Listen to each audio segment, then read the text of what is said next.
This is the Roller Coaster Podcast, and I'm your host, Lucy Q. Life is a wild ride. It has twists and turns. It's scary, exciting, and downright fun. So throw your head back, arms in the air, and come along with me for the ride. Life is like a roller coaster, baby, baby. I wanna ride. Episode 200 of the roller coaster will soon be here, and this is your chance to be part of the fun. I'm going to be recording this episode with coaches and listeners just like you. If you want to be part of the fun, head over to nectargrowth.com. Sign up for free and RSVP for the November 18th event. All of the details will be under the events tab. I can't wait to see you there. What are you waiting for? Come join us. You know you're worth it. Ride.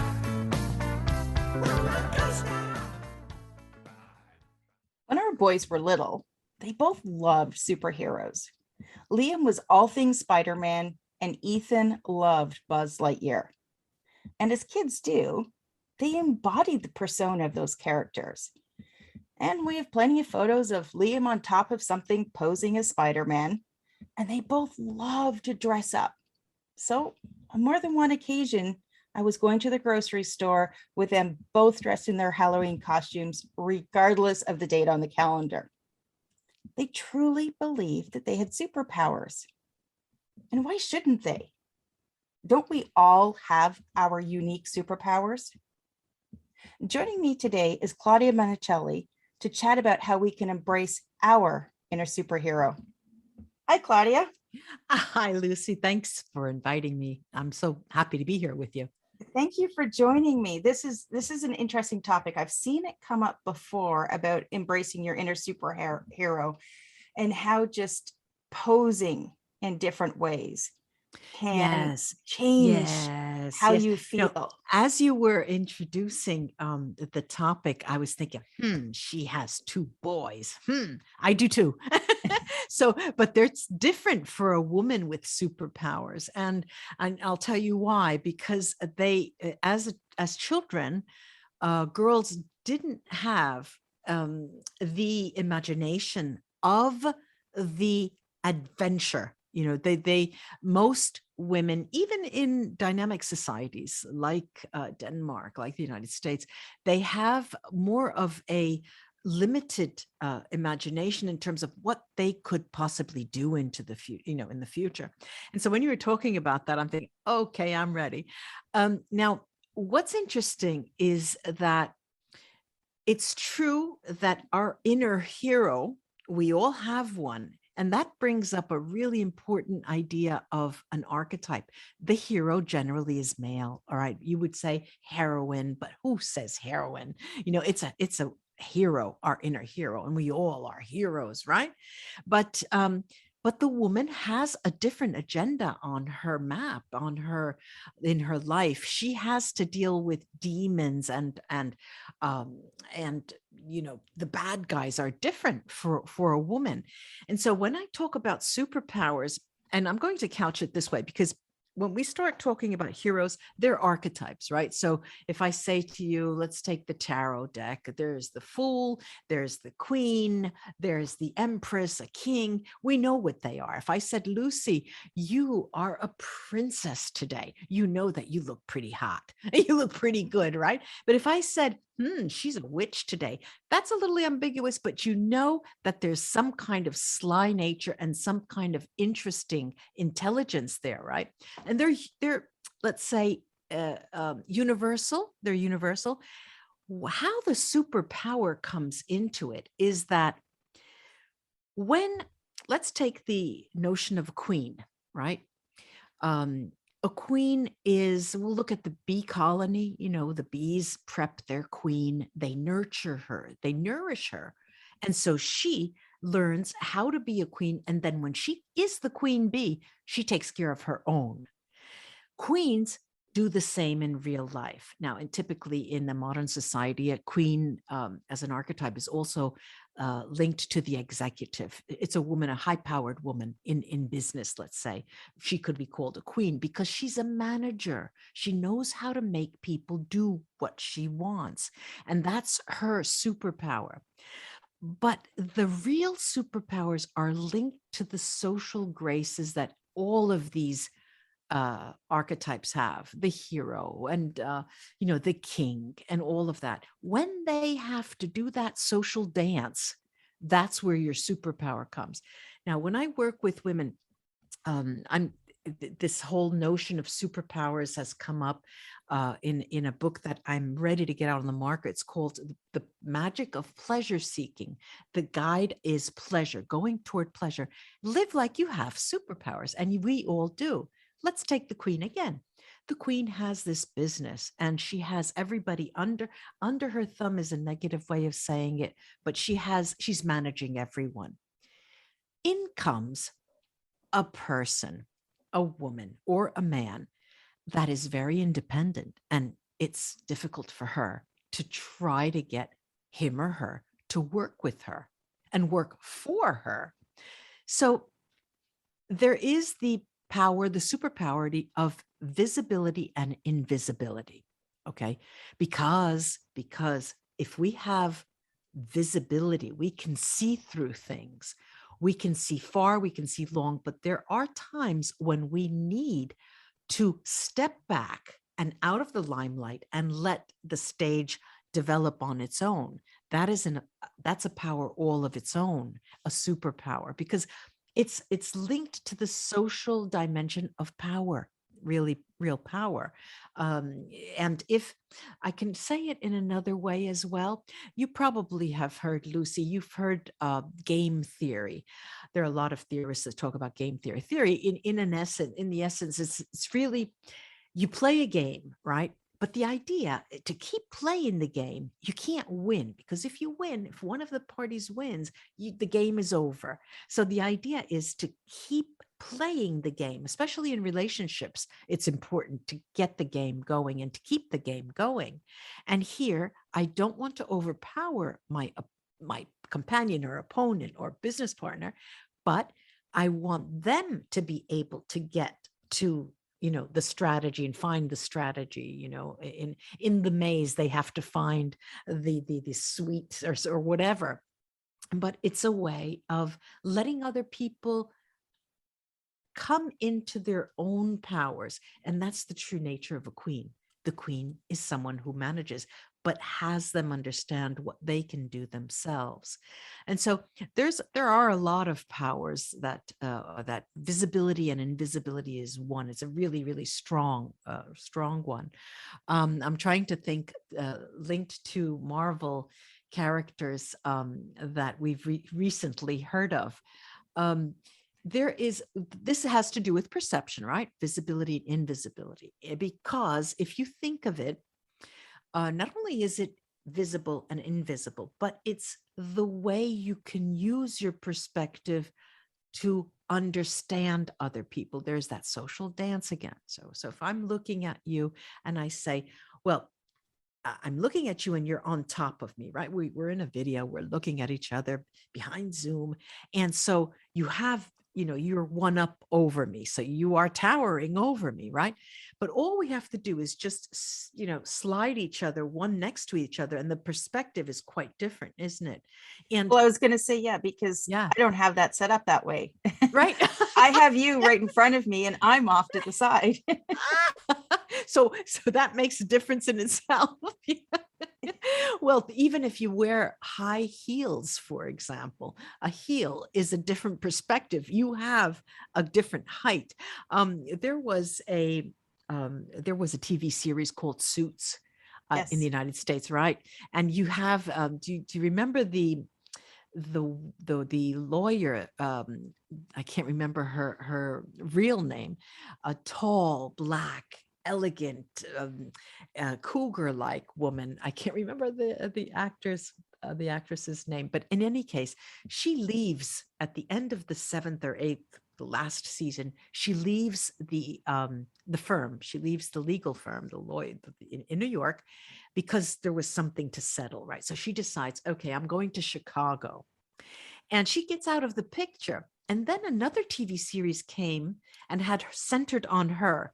And it was, I can't remember what her name is, but what we find in that series, she became a fixer because she lost her legal license because of wrongdoings that was part of the deal. She had to step down as a lawyer. When she gets to Chicago, she still had power. And the powers that be, the mayor found out that she was there, and he wanted her as an ally to deal with the difficult characters in Chicago. You know, the mob who that paid for certain favors, and he wanted somebody that would act as a go-between, and so he got her into the picture. And why I mention this is because she's very, very tall. And she wears very, very high heels. And she has this lovely companion in the show in Chicago, who's just, you think, oh God, she's so powerful. Who must he be? What superpowers does he have? How could he deal with her, right? And we see there's a scene when she goes home after a long day at the office and, battling her own dragons, comes in, she takes her shoes off before she greets him. And I thought, there you go. She gets off, she's ceded her power, and then goes and embraces this man and kisses him. And they're on equal footing, as they say. And it's interesting how television does it. And I worked with a lot of television series, analyzing the talk and seeing how they use language to rearrange power and represent women of power. For example, there's another, I'm sure you might have seen this. It's a TV series that's called Homeland with yes, it's Homeland, CIA it's operative. CIA, and then Carrie, the guy that came back from Afghanistan. Exactly. She falls in love with him and all of that. And after a couple of the seasons, they get together, but she can't because she's on the opposite side. She has to get information. We find out she's bipolar.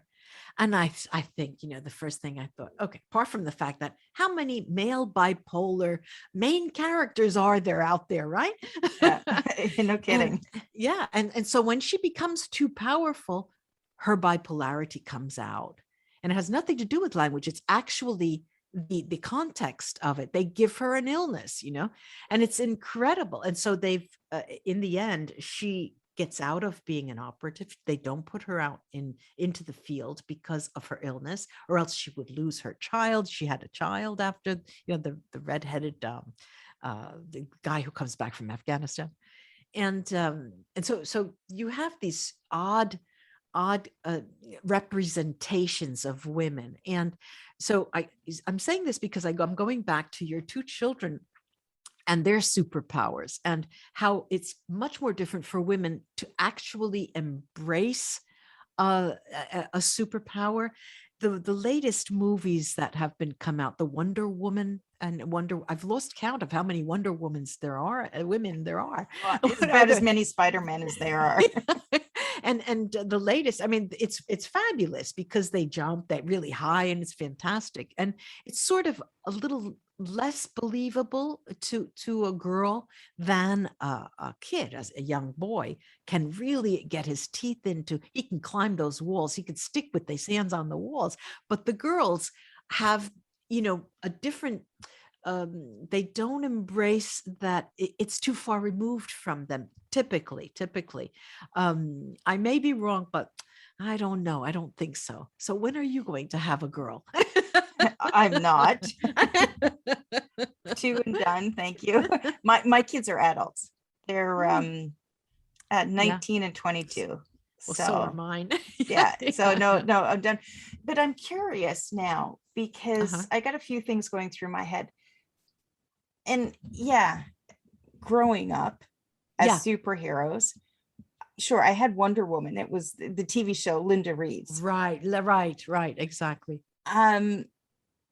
but she was also wearing basically a bikini. Yes. So yes, it was yes, still yes. that sort of Exactly. mixed message that, a woman can be strong, Exactly. but we're still also An object of desire. exactly. It's Yeah. not just like, hey, we're strong because we're strong, or we're smart because we're smart. Right. There always has to be a trade-off with women. Oh, It's like, yes. oh yeah, she's powerful, but she's a bitch. But it's sad, really. It's really, Yeah. really sad. And well, all right, let's say this is sad, right? But we live in a society, you in your country, me in my country, the United States, I mean, Western societies don't really have that stigma really pronounced. You go to a country, say, you go to India, for example, where they're so conditioned. They really are so conditioned. I can't tell you how many young Indian women I have come to me, 27-year-olds that are so desperate. What am I going to do? What can I do? I don't know. I don't know how to. I'm letting my parents down. And of course, the rational side to us would say, all you have to do is make a decision, right? But it's not as easy as we might seem, especially that when you've been conditioned so much from your society and your immediate context. I mean, your parents are growing older. You don't want that. You don't want them to be sad. I guess it's similar to what gay men and women feel before coming out because of their parents. They don't want to hurt them in some way. So I guess they would keep it in to alleviate the hurt. And that's what keeps people in the closet more. I imagine that it's similar to that. So it's there's the stigma of a female and a role that a female has to have and has to fulfill. But really condemning, and you touched on it, is that physical aspect that is omnipresent everywhere you go. Everywhere you go, a woman has to have breasts. A woman has to have a rear end. A woman has to have, she has to wear lipstick, or she has to have heels or a dress or something. And okay, I grew up with two sisters. My older sister became a hairdresser. She used to put on makeup, and we little younger sisters always did the same thing. And so you just do what what you see. Okay, so if I didn't have my older sister, I would have probably been a tomboy. But it's hard to get the people out of their environment and make them become a real hero or heroine. And what we see, I think, I'm not sure, maybe you can clarify, what I'm seeing today, especially in millennial women, is a sort of a plunge into some profession that will bring out the best in them, and what I like about that is that it is, most of the time, it's not gender related. We see more women going into finance, financial consultants, and they have to deal obviously with the male environment, but still they're there, and that's really refreshing. It really is refreshing. The lack of fear in terms of being in a social context and making your livelihood count. Even though what I like about millennials today is that they have a second agenda. It's not only making money, but it has to be for the common good, or for the individual improvement of a person, or their spiritual makeup or well-being, and that is different. That's much different from my I definitely see a trend towards women being more courageous in their right. paths. Yeah. But I've also spoken to just as many women who are still saying, I may have taken the non-traditional role. Oh, cool. Yeah. But yeah. I'm still playing in the man's world. And That it's still, so how as a woman, regardless of whatever your position is, whatever your Yeah, career right. choice, but as a woman, how can we first of all identify some of these superpowers and then amplify them so that we are, projecting the best version of ourselves? Well, the perception is the most useful tool. If because and that asks you to play on how people see you, though. It's a vision. So let's say I want to appear in a certain context as business oriented. I will go with a suit. It doesn't have to be a pantsuit. It can be a skirt and a jacket, but it is a suit. And I'm playing that key word there. I'm playing to the perception of, let's say, I don't even think it's functionality, but I'm playing to the perception of business oriented dress or how I want to appear, but it's always a visual, and the key word really is playing here, Lucy, because when I mentioned my book, it's pleasure seeking. If you're going toward the game aspect of it, then you can weed through all of that unnecessary male garbage that is thrown around. It still exists since, the beginning of time. You can get through that. Even you yourself as a woman can get through it because you're playing towards a game of interpersonal relations, towards a social dance. And that is the key. I mean, if we use the metaphor of social dancing, dance means, well, the word conversation comes from the origin of dancing together. And if you can learn the art of using language, language is the most powerful power that anybody can have. If you're able to understand when to speak and when to be silent, that is the key. When to sidestep and when to go right into a situation straightforward, straight on.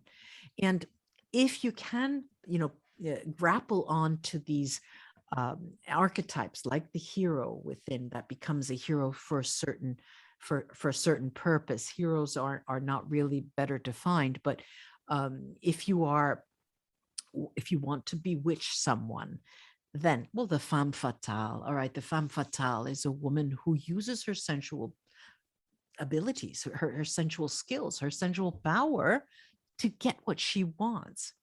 And even though I can say that we all have a number of 3 or 4 different archetypes within us, we act as, let's say, if we are transgressing in the bedroom, we act as a storyteller. We turn on our storytelling ability to get what we want in the bedroom. But in the boardroom, I become a nun because I want to be seen as a certain, I want to project a certain image. So those are games we play. And the problem is here that women, not the problem, the exciting part of it is that women are more adaptable and more adept at knowing how to represent themselves in many different ways. Men are not. They don't get it. And this is the No. problem. This I is the know, difference. because there's, and I'm thinking They're of heroes. a They're particular all heroes. situation. I'm thinking of a particular situation I'm dealing with right now in my day job. And I'm basically dealing with a schoolyard bully. He always is, always will be. Yeah. And I find myself dancing around, Yeah. trying to figure out, well, how do I What- work the situation so that it doesn't grenade on me? Yeah. But there's also the other layer of being very cautious of not losing my authentic self. That's true. It is true. And I So understand that. it's a like it's a little It's bit of delicate. it's torn because delicate. it's like, no, I want to be authentic, and it's just like, well, I know I can't say, dude, you're being a jerk, because I'll No, get fired. No, but the thing is, it's how do Lucy, you keep that the game superpower going. engaged without Yes. diminishing who I am? It's a game. If you keep the game working, if you keep the game playing, you can get, all right, how old is he?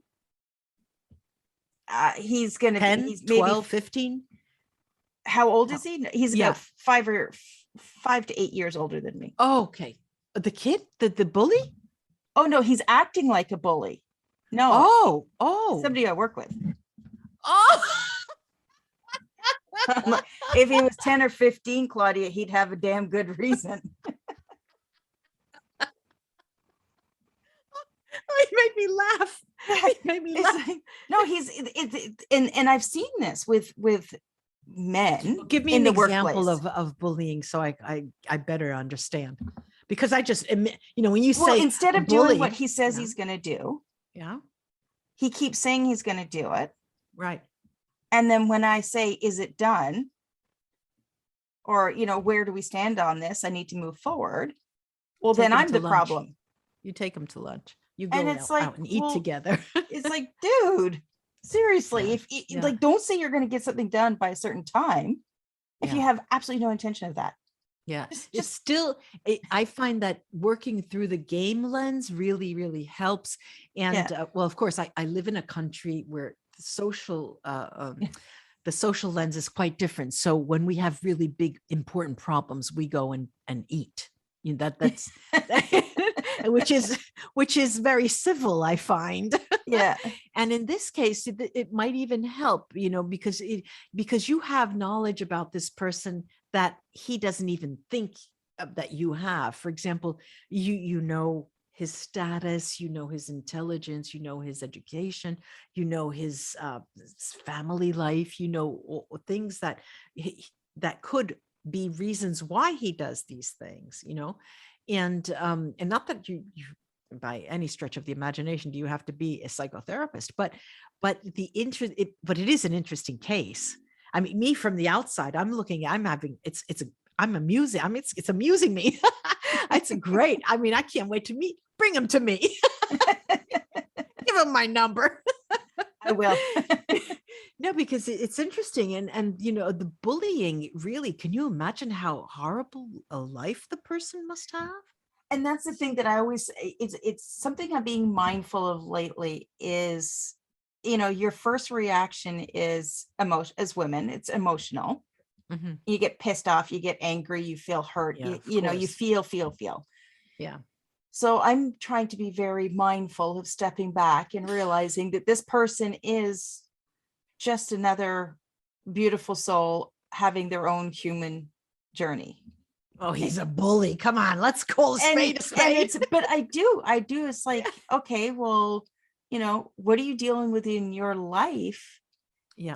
That's how you react to me, or how have you been treated that makes you feel that it's okay to treat me this way? Yeah. So I try very hard to be mindful and become the observer of situations. I mean, it doesn't stop me from getting hurt. Well, let me ask you this, because we have a little more leeway in this country how we speak to each other on the job. I mean, I would say, you son of a bitch. I mean, are you joking? What's with you? I mean, I don't have very much patience, but I'm, so I don't know if that is kosher in your job environment. Can you do something like that? Oh, hell no. Oh, oh, I see. No, and this is where the superpower of knowing when to speak and knowing when not to speak. When not to speak, yes. And yes. it's not, it's not a case of dimming my own light. Uh-huh. There was a point in time that Yeah. I would have felt that keeping my mouth shut was dimming my own light. Ah, But now I have a, when you know better, you do better. right. And right. now it's, I let myself have my 5 minutes of being pissed off and angry and whatever. Yeah. And then I shifted into a place of understanding, because ultimately the only person I'm hurting by being angry is myself. Right, the only person that I'm course. hurting by feeling upset is myself. Of course. So yeah. it's, let's move away from that. What superpowers can we engage so that we're not in that place of hurt? But the thing that is really difficult in this situation is that it occupies so much of your energy. and your time, you are preoccupied with this person because you have to work together, and it takes up a lot of your time, and there's no way that you're not going to be influenced by his behavior, because you interact with him, and that's the real downside. That is the problem, that you have to, it looks like to me, it doesn't seem to be, it seems almost as if you are having the problem, not him. In the way that it's almost like a mirror to yourself. I would tend to say that he's bringing out something in you that needs to be brought out. And I'm laughing because I don't know how other people's brains work. A good friend of mine said to me, I don't even want to go in your head. It's too scary. But, part of my inner conversation, sort of coaching my way through this, is I got to the point of saying, okay, so what did you do to bring this about? Like, okay. In the same way you're talking about, like, right, a mirror. Sure. Like, right. What in myself, what is it that I was trying to prove? What is it that I'm trying to do? How did I participate in things getting to this point? Yeah. Right. And did you have an answer? Yeah. Did it work? I mean, now I have the answer, and I'm like, okay, well, I was trying to be right. And it's funny because I always say this to my kids, sometimes you can be right, sometimes you can be happy, but there's times that you can't be both. So you have to pick. So it's like, well, right now I know I'm right, but I'm not going to try and force my point, because then it's going to make me, I know where it's going to go. It's going to go nowhere, and I'm just going to become unhappy. So you know what? I'm going to be right, but I'm going to be happy and just move on, and to hell with it. This is back. It seems the being right and being happy seems to be the game theory again. Yeah, it is. You've got and it's what's interesting is that there's the the dynamism of that situation, and the only thing I'm wondering is if that person also comes away with, what was that all about? Or, I got, that bitch. What is in his head? How does he experience the situation on his side? Because apparently there is some kind of, I'll make you laugh, and I don't want to offend, but when I used to have the same situation at a university I was working at, the University of Bologna, before where I am now, I would fight so much with a colleague, and everyone thought we were lovers. That's awesome. There's got to be something there. Oh, there's got to be something there, that, or what am I, what's the mirror showing back to the other person? Yeah. What's the reflection that they're saying? So yeah, interesting. Claudia, this has been a very interesting conversation. Oh, for me too. Certainly, it as I said, we go off into our rabbit holes, and that's what I love about this podcast and all of the conversations that I get to have. Yeah, that's fantastic. So, just as we wrap up, what are your final words of wisdom, and how is the best way for people to connect with you? Okay, I'll do the connection first, because the wisdom, I should be the last thing I say, I think. To connect, I have two websites. One is my name, www.claudiamonacelli.com. The other is my psychic and mediumship website. It's www.christelmartinet.com. I have Instagram, The Magic of Pleasure Seeking. That's where you can find me. Now, the words of wisdom, the most important a bit of anything that I say. If I say anything, I always say, please go towards a situation to do something that brings you pleasure. Obviously, this means that you can do whatever you want, right? People would think. And in a work situation, you have to work with that person. So it's not going to give you pleasure. You've got to find a way for it to become pleasurable. And that I think is that. And the last thing is knowing when to speak and when not to speak. That is such a very, very important thing. Yeah. It is. It's a lesson that it has taken me a lot longer than it should have to learn, but I have learned it. If you're listening and you're looking at connecting with Claudia, make sure you check out the show notes. I'm going to have all of her links in there. And Claudia, thank you so much for joining me today. Thank you. Thank you, Lucy. It was a pleasure.